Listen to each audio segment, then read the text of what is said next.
오늘 하나님의 말씀은 민수기 35장 1절에서 8절까지의 말씀입니다. 찾으셨으면 다 함께 읽겠습니다.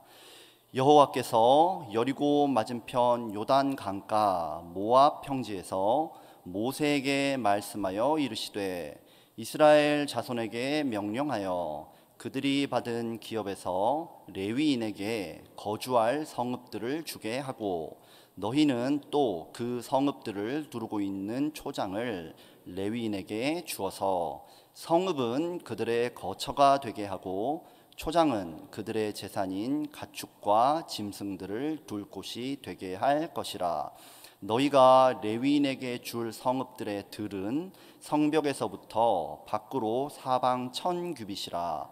성을 중앙에 두고 성밖 동쪽으로 2000규빗, 남쪽으로 2000규빗, 서쪽으로 2000규빗, 북쪽으로 2000규빗을 측량할지니 이는 그들의 성읍의 들이며 너희가 레위인에게 줄 성읍은 살인자들이 피하게 할 도피성으로 6성읍이요 그 외에 42성읍이라. 너희가 레위인에게 모두 48성읍을 주고 그 초장도 함께 주되 너희가 이스라엘 자손의 소유에서 레위인에게 너희가 성읍을 줄 때에 많이 받은 자에게서는 많이 떼어서 주고 적게 받은 자에게서는 적게 떼어 줄 것이라. 각기 받은 기업을 따라서 그 성읍들을 레위인에게 줄지니라. 아멘. 오늘 본문은 레위인의 성읍에 관해서 말씀하고 있습니다. 이스라엘은 본문 1절에서 보듯이 여리고 맞은편 요단 강가 모압 평지에 머물고 있습니다. 이곳에서 제2차 인구조사를 했고요. 기업으로 받을 가나안 땅의 영토를 확정했습니다. 또 토지를 나눌 각 지파의 지도자까지 선정되어 있는 상황이죠.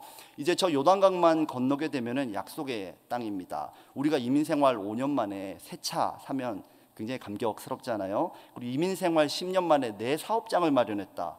그날 밤은 잠 못 자는 겁니다. 20년 만에 자기 집을 장만했다. 와, 놀라운 역사죠. 그런데 이스라엘은 40년 동안이나 고대했던 기업이 이제 바로 눈앞에 보이는 순간입니다. 이 감격적인 순간에 하나님은 이스라엘 각 지파들에게 명령을 하시는데요.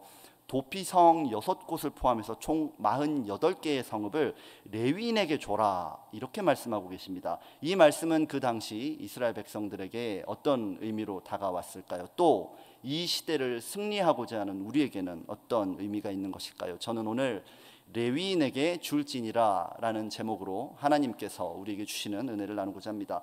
첫째로 저는 레위인에게 줄 성읍에 대해서 한번 살펴보고 싶습니다. 다른 지파와 달리 레위 지파에겐 기업이 없었습니다. 기업의 1차적인 목적은 생계 유지입니다. 그러니까 먹고 사는 거예요.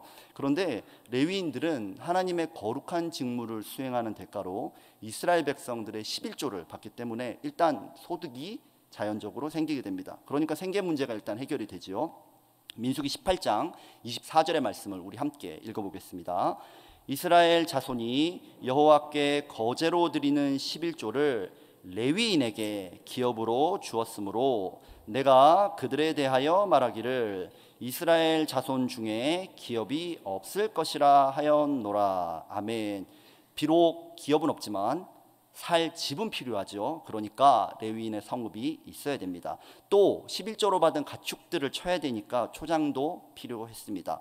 당시에는 현금 거래, 크레딧 카드 거래 이런 거 없었지요. 현금 거래는 아주 일반적이지 않은 경우에만 이루어졌습니다. 그렇다 보니까 가축이 주요 화폐 가치를 지니고 있었습니다. 그렇기 때문에 레위인들도 11조로 받은 가축들을 먹일 초장이 필요했던 것입니다. 이럴 수가. 레위인들에게 11조만 주면 되는 줄 알았는데요. 그게 아니라 성읍과 목초지까지 주어야 합니다. 그것도 내가 애써서 내가 노력해서 얻은 내 기업에서 줘야 된다는 겁니다. 방금 전까지 새 땅을 바라보면서 느꼈던 그런 감격과 흥분이 있었는데 거기다 하나님께서 찬물을 그냥 확 끼얹어 버리는 그런 느낌이었을 것 같아요. 근데 이게 맛보기 뿐입니다. 맛보기일 뿐이에요. 광야 시절에는요, 이스라엘 진영 한 복판에 성막 주변에 레위인들이 모여 살았잖아요. 그런데 이제 그 레위인들이 가나안에 가면 내 기업 안에 아예 자리를 틀고 들어와 가지고 거기서 산다는 겁니다. 어떤 부담인지 제가 예를 하나 들어드릴게요. 예를 들면 여러분이 40년 동안 죽어라고 고생해가지고 이제 집을 계약했습니다. 그리고 내일 입주합니다. 감격적이죠. 근데 갑자기 하나님께서 새벽기도 하고 있는데 너 그 집에 들어가면 교역자에게 방 하나 내줘야 된다. 그렇게 말씀하시면 어떨까요? 주님, 모든 것이 하나님 뜻입니다. 굉장히 쉽지 않을 것 같아요. 게다가 그 교역자가 새벽마다 내 방 막 안방을 두들기면서 새벽 예배 가자 그러고, 막 주일에는 하루 종일 주일 봉사하고 왔더니 우크라이나 음악회 가가지고 우리 다 함께 우크라이나를 위해서 기도하자 그러고, 또 뭐 매달 정기적으로 찾아와서 11조 냈냐고 물어보고 그러면 와, 그거 참 힘듭니다. 지금 이스라엘 사람들이 그런 상황이에요. 하나님께서 이렇게 부담스럽게 하시는 이유가 도대체 무엇일까요? 이유가 있겠지요. 이스라엘이 가나안에 정착하고 나면 그들은 이제 각 지파 단위로 흩어져서 살게 될 것입니다. 그 땅은 풍요로운 땅입니다. 그 땅에 가면 마치 하나님이 없어도 살 수 있는 것처럼 그렇게 살려고 하겠지요. 하나님의 백성이란 영적 정체성, 그리고 우리는 한 민족이라는 민족 정체성을 지키게 하는 하나님의 도구가 바로 레위인입니다. 레위인은요, 이스라엘이 돌봐야 할 귀찮은 존재가 아니라 이스라엘을 하나님의 백성 되게 하는 하나님의 수단인 줄 믿습니다. 이 레위인이 없으면 어떻게 될까요? 우리 실제로 사사기를 보면요, 레위인들이 이스라엘 민족들의 보살핌을 받지 못해서 이리저리 떠돌아다니는 그런 장면들이 나오는데요, 사사시대의 이스라엘이 어떤 신세로 전락했는지 우리 너무 잘 알고 있죠. 이방의 밥이었습니다. 여러분, 축복의 기업을 풍성히 누리시기 원하시는 분은 아멘 하시겠습니다. 아멘. 만약 그렇다면요, 레위인의 기업이 반드시 여러분의 기업 안에 있어야 되는 줄 믿습니다. 예수님을 믿는 모든 사람에게 하나님은 구원의 기업을 주십니다. 예수님을 믿는 사람은 누구나 천국을 약속받습니다. 반대로 믿지 않는 사람이 아니라 그냥 가만히만 있어도 모든 사람은 지옥으로 가게 되어 있지요. 그런데 이 기업, 이 축복을 풍성히 누리는 사람이 있는가 하면 그렇지 못한 사람이 있는 것을 보게 됩니다. 차이가 무엇일까요? 그것은 바로 내 옆에, 내 삶의 현장에 레위인이 있는가, 바로 그것입니다. 우리 옆에 레위인이 있으면 힘듭니다. 그들을 섬기기 위해서 우리의 시간, 우리의 물질, 우리의 재능을 희생해야 합니다. 그러나 바로 이 레위인들이 우리의 복을 지켜주고 복을 참된 복으로 변화시켜주는 영적 파수꾼임을 믿게 되시기 바랍니다. 구역 예배들이 자꾸 쫓아다니면서 닥달하는 구역장이 있습니까? 같이 교구일 좀 같이 하자고 이렇게 귀찮게 하는 그런 장로님이 여러분 옆에 계십니까? 새벽 예배 같이 가자고 재촉하는 권사님, 주일학교 교사 직분을 부탁하는 교역자가 여러분 주변에 있습니까? 여러분은 복받은 사람인 줄 믿습니다. 이런 레위인들을 가까이 할수록 우리의 기업은 더욱 아름다워지고 더욱 풍성하게 됩니다. 사람 레위인 뿐일까요? 아닙니다. 한기다말 열품 중 폭염 속의 식당 봉사, 내 돈 들고 내 시간 드는 단기 선교까지, 이런 수많은 부담스러운 사역들이 사실은 우리가 받은 복을 지켜주고 참된 복으로 변화시켜 줍니다. 이번 제1차 멕시코 단기 선교는 연세가 많은 분들이 아주 조금 많은 분들이 참여했습니다. 이분들은 이제 나이 들었고 자식들 다 키웠으니까 뭐 선교나 하면서 여생 보내야지, 그런 분들 아니었습니다. 이미 오래전부터 자기 삶을 하나님의 일과 선교에 헌신했던 그런 분이었어요. 이제 은퇴해도 하나님의 칭찬 충분히 받을 것 같은 그런 분들이었습니다. 그런데 왜 그런 분들이 멕시코 산간 오지에 버스를 타고 수시간이나 들어가서 그곳에서 그 고생을 자청하고 오는 것일까요? 내 것을 드리는 헌신, 불편을 감수하는 희생을 통해서 우리를 그곳으로 불러주신 영원한 레위인 예수 그리스도를 만나기 때문입니다. 그것이야말로 우리 삶에 예수님이 계신 것이야말로, 내 사역의 한중간에 예수님이 계신 것이야말로 진정하고도 가장 놀라운 축복 아닙니까? 둘째로 저는 레위인들이 받을 성읍, 즉 레위인의 입장에서 이 문제를 한번 보고 싶습니다. 본문 2절을 보면요, 그들이 받은 기업에서 레위인에게 거주할 성읍들을 주게 하고 라고 합니다. 즉 레위인들은 이스라엘로부터 성읍을 제공받습니다. 또 그 성읍들을 중심으로 일정 규모의 초장을 또 받게 되죠. 본문에 보면 여러 숫자가 나오기는 하는데 이를 현대 도량령으로 한번 환산을 해보면 한 성읍이 대략 0.6평방마일 정도 됩니다. 본문 7절을 보면 너희가 레위인에게 모두 48성읍을 주고 그 초장도 함께 주되라고 하는데요. 이 48개 성읍과 초장의 총 면적을 합치면 전체 이스라엘 면적의 0.1%라고 합니다. 레위인 인구가 당시 전체 인구의 4%였습니다. 그렇기 때문에 상당히 적은 땅을 받은 거예요. 하나님의 사람이라는 이 거룩하고 위대한 정체성에 비교할 때 뭔가 좀 비율이 어울리지 않는 것 같지 않습니까? 또 이 작은 땅을 받는데 그것도 하나님이 지명해서 주시는 게 아니라 이스라엘 사람들을 통해서 그들이 주는 걸 받아야 됩니다. 뭔가 좀 자존심이 상할 수도 있고 스타일이 조금 구겨지는 것 같기도 해요.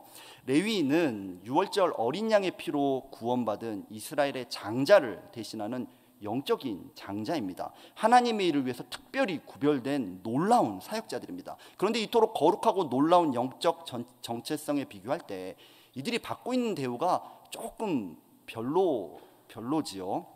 민수기 35장 8절 말씀을 우리 함께 읽어보겠습니다.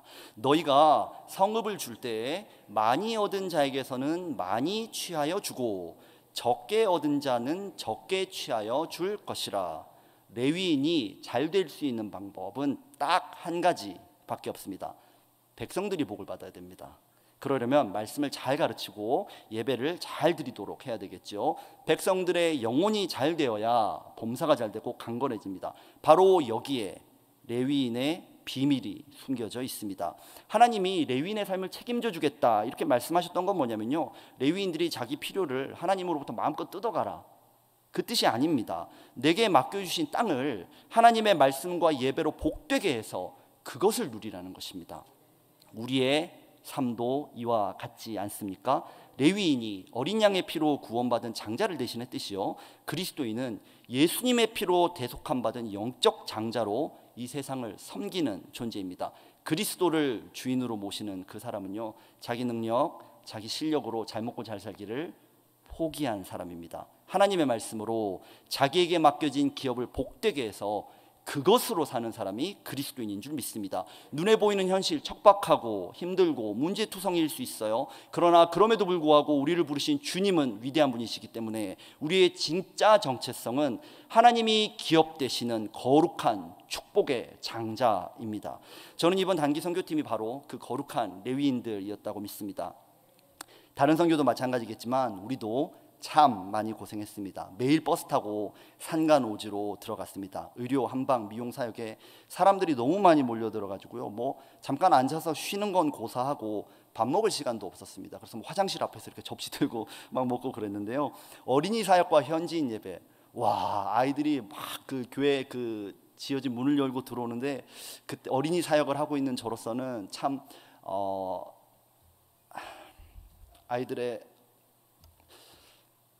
눈빛을 보는 것만으로도 그 땅에 역사하고 있는 우리 주님을 느낄 수 있는 그런 놀라운 시간이었습니다. 선풍기와 전등조차 제대로 갖추어지지 않았습니다. 또 이번에 알게 된 사실인데 멕시코 모기들은 이 미제와 한류를 굉장히 좋아하더라고요. 그래서 저희들만 골라서 막 달려드는데 어떤 분은 뭐 50방 몰렸다, 60방 몰렸다 이렇게 멕시코 단기 선교의 훈장들을 팔과 다리에 달고 계신 분도 있었습니다. 그러나 우리 선교팀이 내린 결론이 하나 있는데요, 그곳이 얼마나 외지고 척박하고 힘드냐 별로 중요하지 않습니다. 문제는 우리가 그 땅을 축복할 수 있느냐였습니다. 그 땅의 모든 생명이 능히 구원받고도 남을 예수의 이름을 우리가 가지고 있는가, 우리가 그 이름을 담대하게 선포할 수 있는 믿음과 능력과 고백을 가지고 있느냐, 오직 그것만이 문제였습니다. 멕시코를 떠나면서요, 저는 여전히 그 땅을 지키고 있는 이호영 선교사님과 김진희 사모님을 생각합니다. 더 편하고 더 쉽고 더 안락한 길이 왜 없겠습니까? 그러나 그분들은 하나님께서 맡겨주신 기업을 지키면서 그곳에 발 딛고 서 계십니다. 오늘도 멕시코를 하나님의 거룩한 땅으로 만들고자 자기의 생명을 바치고 있었습니다. 그렇기 때문에 저는 멕시코의 그 거룩한 레위인들을 통해서, 또 미국의 레위인인 우리 교회를 통해서 멕시코의 놀라운 하나님의 기업이 회복될 줄 믿습니다. 오늘 우리는 레위인의 성읍에 관한 하나님의 말씀을 읽었습니다. 이스라엘에게 승리의 비결은 레위인이 내 지파 안에 있는가 였지요. 우리에게는요, 성령님이 내 안에 계신가, 성령님이 내 안에서 오늘도 역사하고 계시는가, 성령님과 동행하는 길만이 우리가 살 길이고 승리의 길입니다. 또한 예수님의 피로 구원받은 우리는요, 우리에게 맡겨주신 모든 삶의 영역에서 그 땅을 예수님의 이름으로 복되게 할 의무와 권세를 가지고 있습니다. 오늘도 성령 하나님께서 우리의 가정과 직장, 학교를 축복의 땅으로 변화시켜 주실 줄 믿습니다. 아멘. 다 함께 기도하시겠습니다. 주님 감사합니다. 주님은 우리 모든 성도에게 거룩한 기업, 삶의 터전을 주셨습니다. 주님께서 내게 맡겨놓으신 기업이 마치 내 것인 양 착각하지 않고 오늘도 그 땅을 주님의 것으로 올려드립니다. 바로 이 터전의 중심에 우리 주님을 모셔드리고 바로 그 주님의 이름으로 이 땅을 축복하는 우리 되게 하여 주시옵소서. 오늘도 승리 주실 주님을 믿고 감사드리며 예수님의 이름으로 기도합니다. 아멘.